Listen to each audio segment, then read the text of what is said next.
This is Iowa Talking Points, The Candidates, produced by Studio 5 at Mud Advertising, Totally Iowa Media, and News Talk 1540 KXCL, where you hear from the candidates in contested races in the June 2026 Iowa primary election. Now, Iowa Talking Points, The Candidates. From Studio 5 at Mud and Cedar Falls, here is Jeff Stein. Hello and welcome. There will be a new Iowa governor in January of 2027. It's an open seat due to the retirement of Governor Kim Reynolds after nearly a decade in the job. There are 5 Republicans seeking their party's nomination to be on the November general election ballot, and one of them joins us here today. He's Eddie Andrews. Mr. Andrews is a Republican seeking nomination on the ballot in June to be Iowa's next governor. Online, it's eddie4iowa.com. That's the number 4, eddie4iowa.com. Thanks so much for taking the time. It is my pleasure, Jeff. Especially, you are a member of the Iowa House of Representatives currently, and as we're having this conversation, the final days of the session, so it's a busy time. So again, thank you for the time. I've mentioned you've been in the State House as a representative. Why the run for governor in 2026? Well, I've been there 6 years, and I do believe that the next governor should have a little bit of experience and understand how that building works. The Capitol does not work like you think it works. I found that out the very first week that I got there. And I've always had a passion for being a public servant and helping people, even before I got into politics. Even as a kid, student government president at East High School, we would organize neighborhood cleanups and make sure that all the seniors in the neighborhood had their lawns mowed or their snow shoveled. As I got older, I started creating things. Went to college, of course, and I had a passion for education. And so I started a program called Mentoromics. We got at-risk kids, and we would have small units of maybe 8 or 10 kids, and we would take these DNF students, and within a 12-week, very intense program, turn these kids around because they thought we were teaching them technology and programming and really fancy things. But what I was really trying to do is make men and make young men and a few young ladies who participated in that program. So I've always had a heart for the public, and it's clear that I love this state. I mean, I even wear this button for the last, I don't know how long. Eddie Andrews loves Iowa. And what got me involved in politics, though, besides being a volunteer for everybody and their brother, we adopted a boy, my wife and I. Have 2 lovely daughters. We raised a niece. We brought a few homeless people into our home, but we also adopted a boy at 8, and great kid, knucklehead, but he did have a few mental health issues that we needed to address. And we got to see how horrible, can I just say horrible, that our mental health care system was. That's what led me into this field of politics. And we lost him 7 years ago. And I just channeled that energy into fixing our system. So 6 years ago, we were 49th in mental health care services, and through a lot of hard work, we've added we've expanded the residency program at the University of Iowa. We've added better services. We've reduced waiting times. We've provided incentives. We've changed policy. We've smoothed things over. Now we're in the 30s and moving in the right direction. Not anywhere close to good yet. That's where we need to get. So with that in mind, again, most of the other things that I've done, I would say even the big landmark decisions like the Parents' Rights Bill, that was my bill, championing parents' rights or championing medical freedom or health freedom long before it was cool, right? And championing education, championing autism. I just received a national award from Autism Speaks for removing so many of the barriers in autism here in Iowa. Of the 360 million people in this nation, just think about it, that they scoured the entire nation and chose Eddie Andrews to award me this presentation. So with all that kind of as a background, and my colleagues referring to me as one of the hardest working guys ever to show up at that Capitol, I felt like I want to take the next level. And I love the state. I love the resources. And if you think of Iowa as a business, we've left a lot of things on the table that we could be doing. We could be helping our populace. We need to make sure that Iowa education returns to number one. We need to make sure that our property taxes are better. I actually have, I think, the biggest, boldest plan in all of politics. I have a plan to a 10-year phase out and a full replacement of our existing property tax structure that actually comes out ahead for most Iowans. And you should see the looks on the faces of the supervisors when we bring this plan. The first 10 minutes are really awkward because they think we're going to lose services.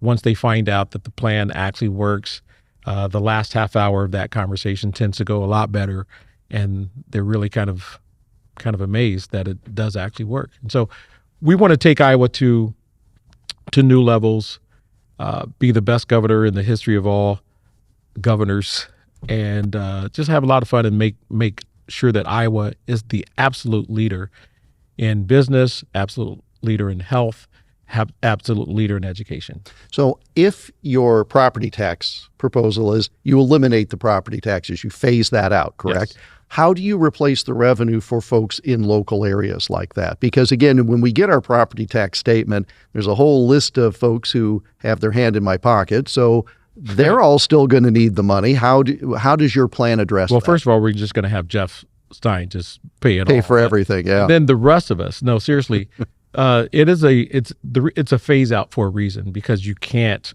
replace $5 billion worth of property taxes willy-nilly. Even though we have technically that amount in the bank, that's 1 year. And so what you start, it's a multi-step process. You start by addressing a little bit of what's called the 540 levy, which currently addresses property taxes, addresses education. As you know, education has three primary big buckets, right? The state budget, K-12 is 45% of our budget at the state level, right? Then the feds throw in a little bit, and then property taxes, the local property taxes, fund the rest. The 540 levy would address the local property tax level. And so we start to phase that in, $200 million at a time, $600, depends upon how you want to structure it. But there's a 7 to 10 year phase out, however you want to place emphasis on there. And you start with that. You also provide 3-part incentives, and you attract more businesses by reducing them, number one. And it's a very, actually 3-phase, but I would say a little bit complicated, but it's, if you think about the phase in of the 540, the new businesses that we attract, and then incentivizing, it all works out. We're testing this on 3 different counties, 2 small and 1 medium. And as I indicated, I won't say hostility, but very skeptical. Once we meet and we start talking about this, and we actually start looking at the numbers, and each one of them has been very impressed. The numbers work. We presented this plan, I want to say in November, at the Iowa Taxpayers Association, and so far so good. It looks like it's, I believe, the best direction for our state. Because again, to some degree, if you make the climate more hospitable for business, you attract more business, they hire more people who then pay taxes themselves. That's how you're replacing the revenue that the counties at first blush and school districts look at and say that's lost revenue. Yes. That's how you fund it. That is a significant part of it. And if you think about, in general, a business-friendly climate. So I'm an entrepreneur. That's my real training. I'm also a bilingual minister. I've co-pastored a Hispanic congregation for 13 years. But my real job is I am a strategist. I provide services for many of the companies that you know, John Deere, Ag Leader, Corteva, Pioneer, Ameritrade, Casey's, JCPenney, Union Pacific, on and on and on, right?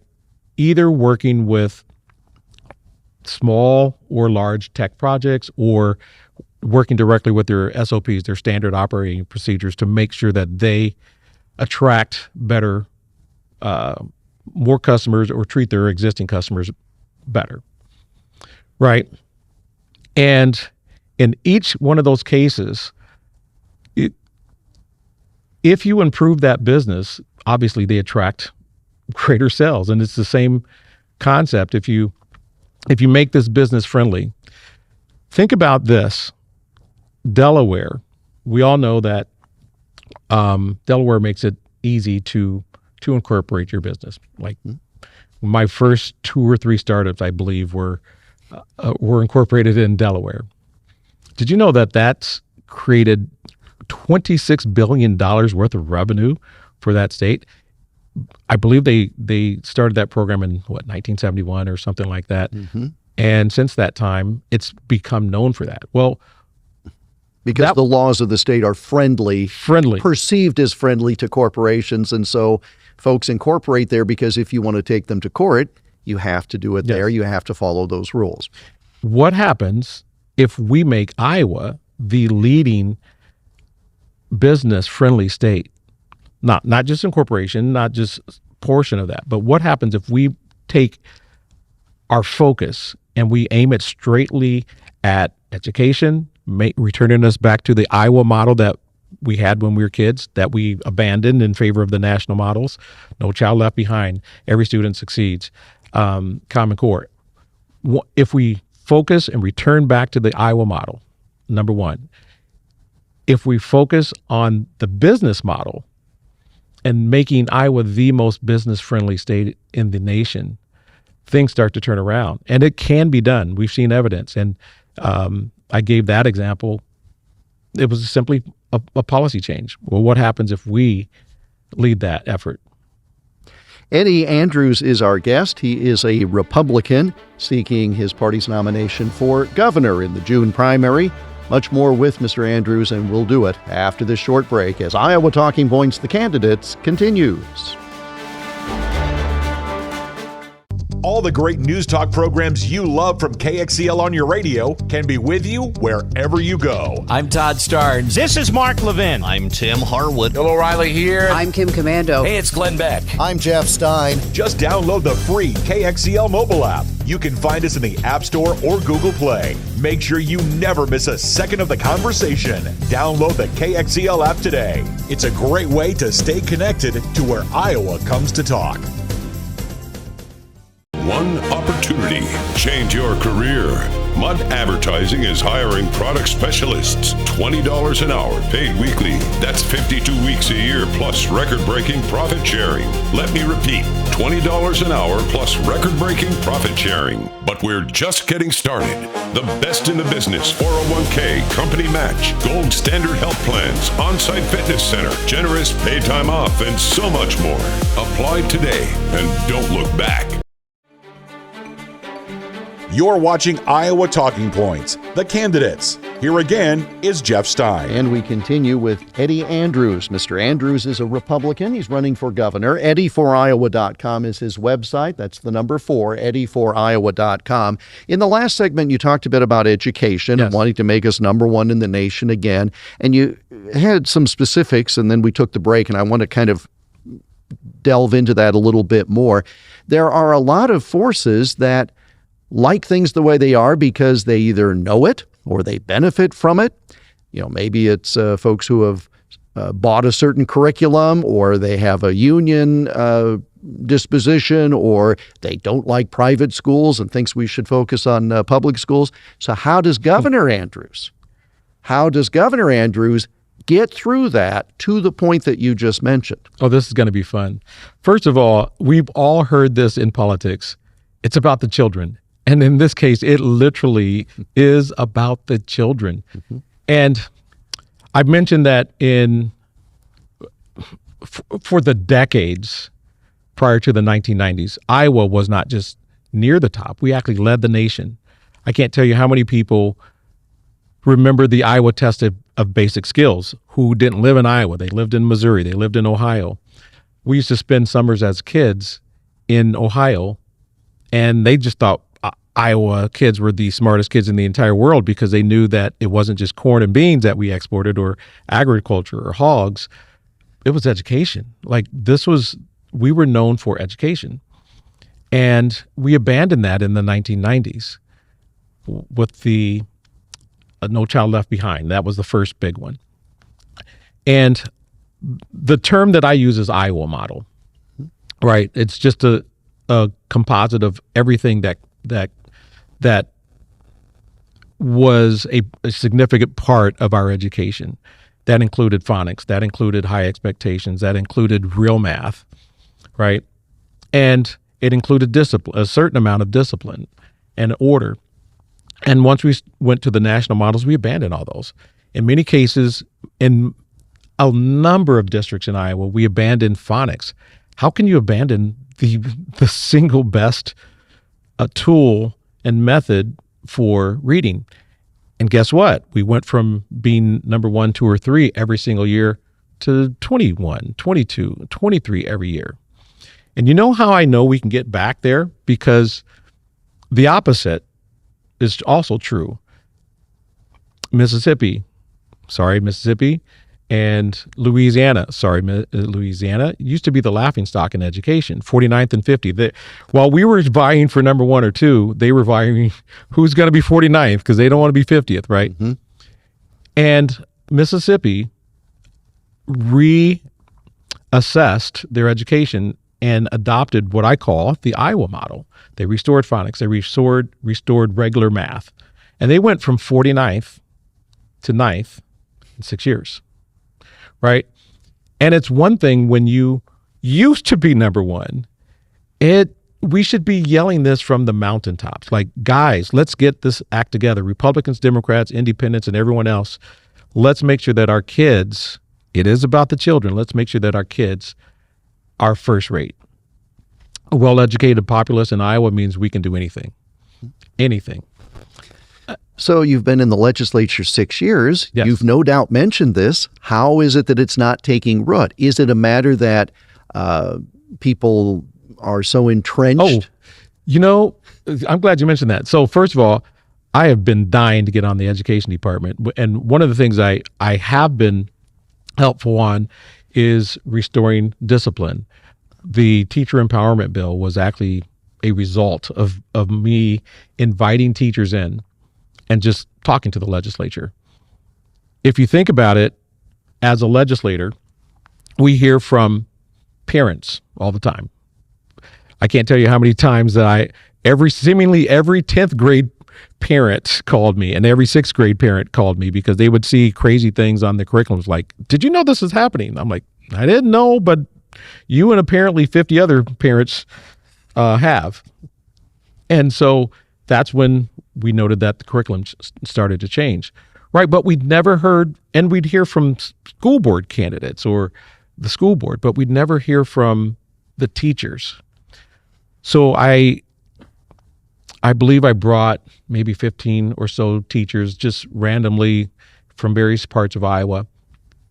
And I invited legislators. We probably brought 20 or 30 legislators. And I got to tell you, it was astonishing and eye-opening.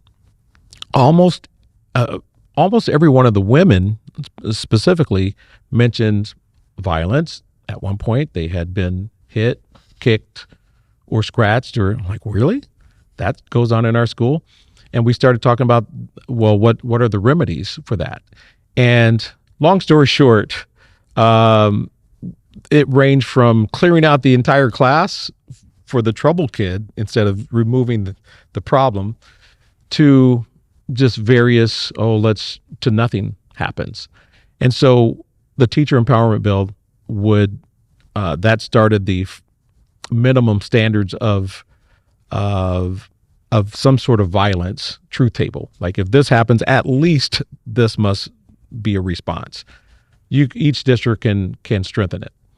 But that's just one aspect of the massive task that was underway, removing, I'll just say it, porn from K-12. That was a heavy lift. I know that sounds crazy.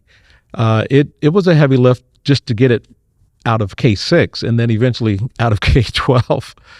And then restoring how the teaching colleges teach teachers, right?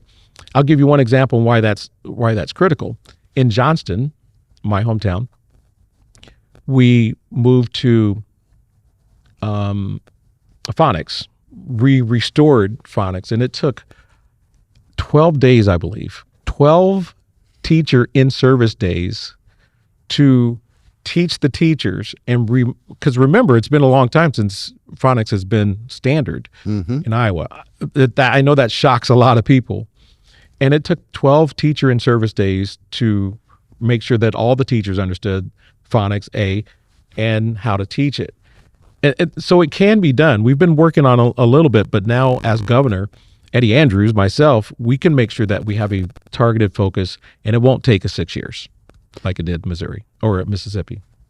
Eddie4Iowa.com is the website. That's the number 4, and that's how you can learn more about current state representative and candidate for governor Eddie Andrews. He's a Republican. The primary, 5 candidates on the ballot, is June 2nd.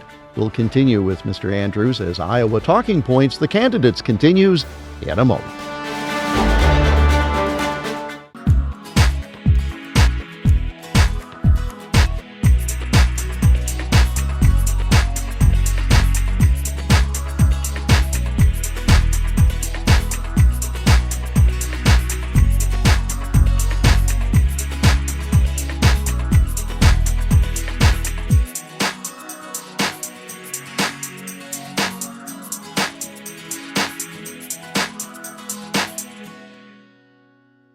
One opportunity. Change your career.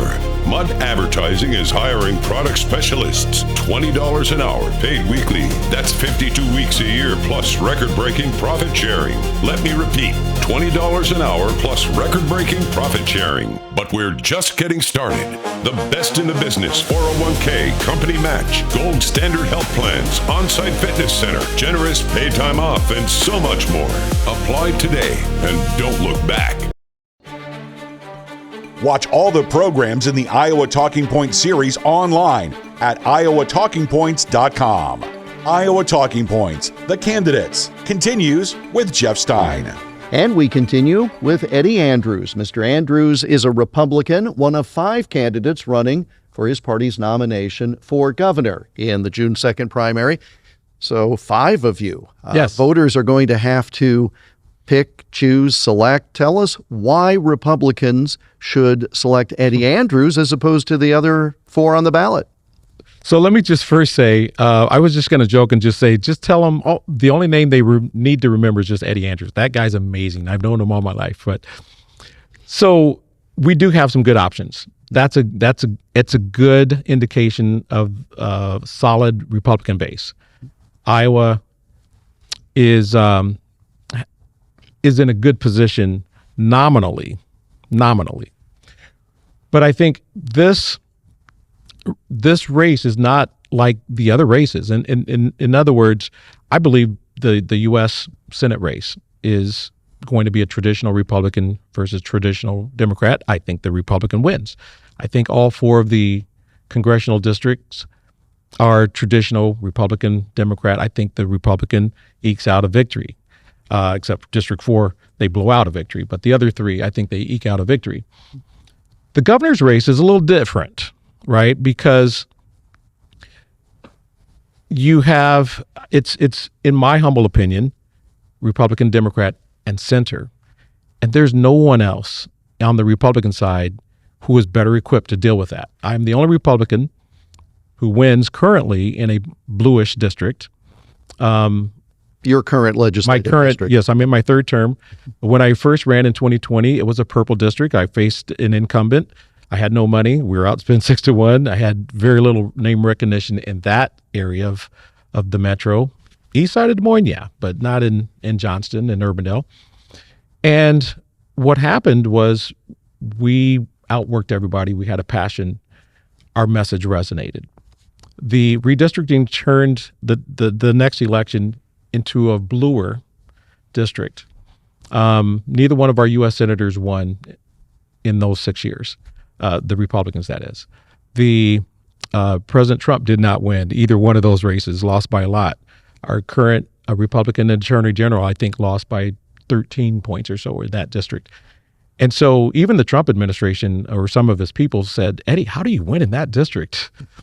And I liken it to just being a modern version of a Ronald Reagan, where you hold the banner high, but you take some Charlie Kirk-esque moments and you do address every single issue, all the controversial ones. And I'd simply ask people, if you agree with me more than I agree with you at the end of this segment, if you are sincere, I humbly ask for your vote. And we have added more Republicans than any other district in the entire state of Iowa. I will repeat that. Eddie Andrews, myself, has added more Republicans than any other district. That's what it's going to take to address and be victorious over the Democrat nominee.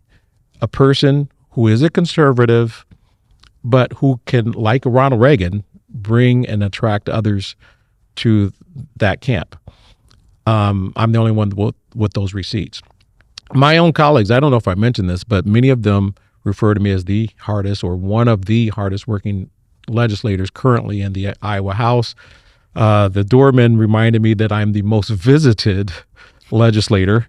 Go figure that one out. But what I think that, I know it sounds a little funny, but what that means is that a lot of people understand that if they find me, that they know they will be heard, that I will be able to direct them and address their problem. And look, guys, this is a serious race. And if we don't put someone as a Republican nominee who doesn't appeal to someone to the left, Ted Cruz, for instance, we're not going to have a Republican governor. If you look at voter registration numbers, Iowa is a third, and a third state. Essentially, you have roughly a third of registered voters are Republicans, roughly a third Democrats. Then you have this large block of non-affiliated voters. Right. They're not going to vote in the primary because, by definition, they're non-affiliated. So the old thing that I used to say of you run to one side or the other for the primary and then you sprint to the middle for the general election, that's turned off a lot of people because it seems disingenuous. And I've never been that guy. I mean, one of the reasons that I continue to win is that I've never been a box checker. You know, it's a Republican, therefore it must be great. Well, not necessarily. And so let's check the Constitution. Let's check common sense. Let's check the details of that bill. And people respect that. People respect me on both sides of the aisle. They know I'm fair. They know that I actually think through issues. It's not just a one and done. I like that idea. Great. Let's go for it. There are a lot of folks, and I've heard some of your opponents say it. I haven't paid a lot of attention to stump speeches, but they talk about electability. And that's obviously something that a primary voter is thinking about. And you're suggesting pretty strongly that you're the electable one because of the fact that everything that you bring to the table doesn't pigeonhole you into a certain political corner. And the only one with receipts. I mean, no offense to the other people, but it's a little bit different running in a tight race than a super red district. I mean, no offense to them, but I mean, we used to joke that they could say anything that they want to do. And as long as they haven't committed murder, then they're going to get elected, right, in their general election. Not so in my district. And I have had to be, even if I weren't already in tune, you have to be in tune to the people and the needs of your district. And I bring that to the table, and the others, quite honestly, don't. There has been some, and this is getting into inside baseball, but you got to get 35% in a primary. Someone. There's a rumor. That's the state law. Yeah. And if someone does not get 35%, then it goes to a convention. How are you positioned in the event no one gets 35%? What's the pitch that you make to the folks who go to the convention who, by definition, are pretty diehard Republicans? So here's the thing. I'm blessed to, again, be known as a very hard worker. I have the most nicknames of among anybody of my colleagues. They call me Everywhere Eddie, every day Eddie, every this, whatever, because I don't care who gets the credit. Like Ronald Reagan said, you get a lot of stuff done if you don't care who gets the credit. And I help my brothers and sisters and colleagues. And long story short, I'm almost everyone's number 2 pick. For the primary. For the primary. So the people who like candidate A, they say, Eddie, but I like that Eddie guy. And I like this other guy because he has more money or this or whatever. But Eddie is my number 2. And so that bodes very well for me if we happen to go to a convention. But look, if your listeners just go and vote for Eddie Andrews, then we won't have to worry about that. They make you the number 1. And let me also say this too. I have a number of Democrats who and libertarians who want to go to our primary, register as a Republican, vote for Eddie Andrews. Please, I will not stop you from doing that, because you want to make sure that you actually have the Republican that you want to go against the Democrat nominee. You've mentioned several pieces of legislation, initiatives, et cetera.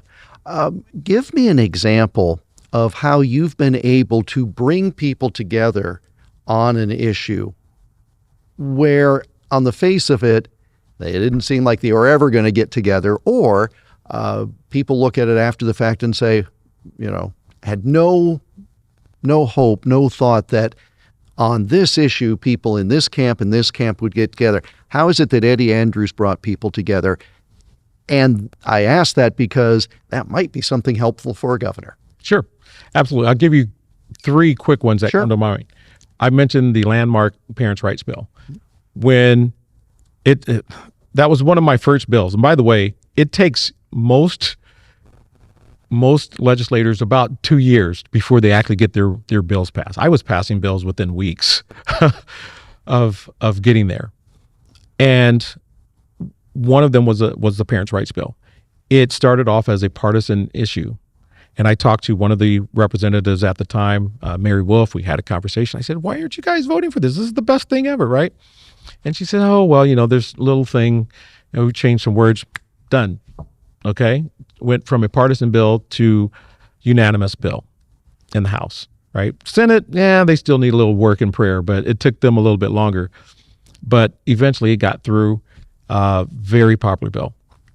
Number 2, on the autism bill, we had, I'll just say, very complicated restrictions, age restrictions, scaling coverage by insurance rates, and on it's very complicated. Well, I saw that. I worked with the autism community, and we were able to get the insurance companies to buy into this, which is, that's a lift. And we were able to get all parties involved. It turned out to be unanimous. Very similarly, as I mentioned, when I came in here, I wanted to address heavily our mental health challenges. Well, prior to that, we did not really have a telehealth option. We do now, and people take that for granted, but we didn't have one. And that was a heavy lift, because if I could just say it this way, the insurance lobby is pretty strong here in Iowa.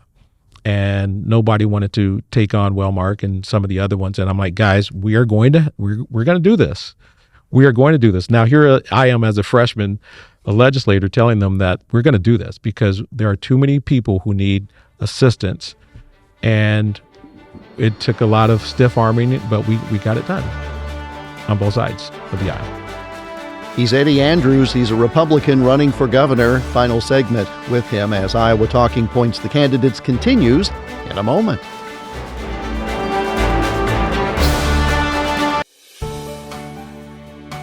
Iowa has a wonderful heritage, and each day I'll share these stories of historic people and events with you. I'm Jeff Stein. Join me for the Iowa Almanac program and learn more about this great place we call home. Now 7 days a week. Listen on radio stations across the state, via podcast, or at iowaalmanac.com. One opportunity. Change your career. Mud Advertising is hiring product specialists. $20 an hour, paid weekly. That's 52 weeks a year plus record-breaking profit sharing. Let me repeat, $20 an hour plus record-breaking profit sharing. But we're just getting started. The best in the business: 401k, company match, gold standard health plans, on-site fitness center, generous paid time off, and so much more. Apply today and don't look back. You're watching Iowa Talking Points, the candidates. Here again is Jeff Stein. And a few more minutes with Eddie Andrews, currently a state representative. He's running for governor as a Republican. The primary is June 2nd. 5 candidates on the ballot. Eddie4iowa.com, the website. That's the number 4, Eddie4iowa.com. Top issue that you think the governor is going to have to address in 2027? Well, I still think property taxes is still going to be in need of addressing, even though right now in the state house right now, as a sitting member right now, we have 3 options: the governor's option, the House option, the Senate option. I believe the House option will prevail, but that's piecemeal, in my humble opinion, right? That will still be needed to be addressed. Number 2, education always tops the discussion. You know why? Because everyone has a vested interest in that, and we want our kids to do better than us, and that's part of that is a well-trained, educated populace, right? Cancer. Now, I can tell you that 3 of us are heavily working right now in the Iowa House. Myself, Representative Gerhardt. There's a couple of others, Shipley and I believe David Young. I counted to 4, but we've been working pretty hard, very hard on that issue. When we got that devastating news a year ago about Iowa being number 2 in cancer rates, we were all stunned. I mean, like, guys, we have to fix this. But we wanted to make sure that before we started spending tens of millions of dollars, we wanted to have a real concrete data to tell us what we need to spend money on. Unfortunately, the Senate took out the portion about pediatric cancer. We're putting that back in. We've been working with families to make sure that happens. It will have to be addressed. Clean water, all of those issues, all of our health issues, continue advancement on mental health and autism and so on and so forth. Property rights. Now, depending upon what part of the state you are in, property rights, meaning eminent domain abuse, is what I call it. That it's an issue number 99 out of 100 if you're maybe in the metro area. But let me tell you, if you are in certain parts of Iowa and it's your land, there is no second issue. There is no third issue. It is your land, and then we'll worry about everything else. Let me tell you, I've been the first, not second or third, but the first legislator in this race to stand with farmers, to stand with landowners against eminent domain abuse.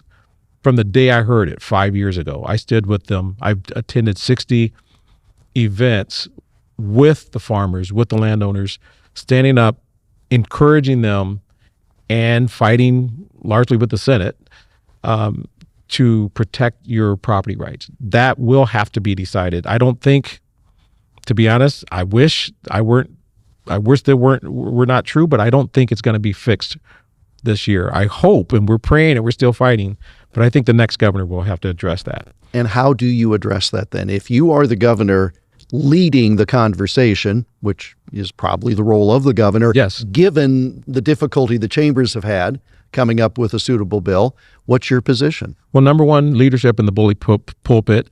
And as a strong Republican myself, and I've loved a lot of what Governor Reynolds has done, but I think that was a lost opportunity when she vetoed that bill. And that won't happen under my watch. And it's really getting all the parties, in this case, the Senate and the House, together and saying, we are going to do this. And it's not going to take long. That's a no-brainer. Number two, you have to replace the Iowa Utilities Commission with people who actually understand the Constitution. When the Trump administration asked me what I thought about the pipeline and eminent domain, I said, or the eminent domain abuse, I said, that is almost giving a middle finger to the Declaration of Independence. Life, liberty, and pursuit of happiness. We know pursuit of happiness refers to property. They couldn't say property because of the two states who wanted slavery as property, right? So they had to say property without property. The right to enjoy the fruits of the labor on your property, right? And so you put people on the Iowa Utilities Commission and put the Constitution as a litmus test. And then you make sure that Iowa is transparent. You make sure that everyone sees what's going on. And let me tell you, once people see that it's going on, it's infuriating, and voters will make a difference. We only have a couple of minutes. You're asking Iowa Republicans to vote for you for governor on June 2nd, so I'll give you this last couple of minutes to speak to them directly. All right. Well, thank you, Iowa. My name is Eddie Andrews, and I humbly ask for your vote first in the June 2nd primary for Eddie Andrews in the Republican primary. If you're a Democrat or something, just switch over. We need your support. And obviously in November.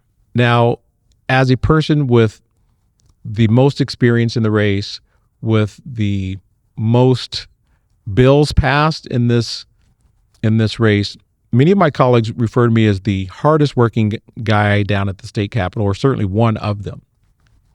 Why is that? Because I love the state. This is a serious issue about who is going to lead the state for the next, who knows, 4 years, 8 years, 12 years, who knows?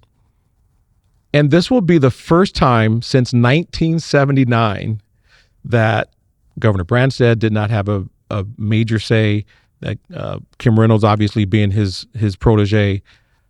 This will be a turning point for this state to make sure that we continue to lead, continue to keep Iowa free, and continue to lead in education, restore our education back to number one, make sure that we have a healthy and safe state, make sure that we respect property rights, and that we respect your property taxes.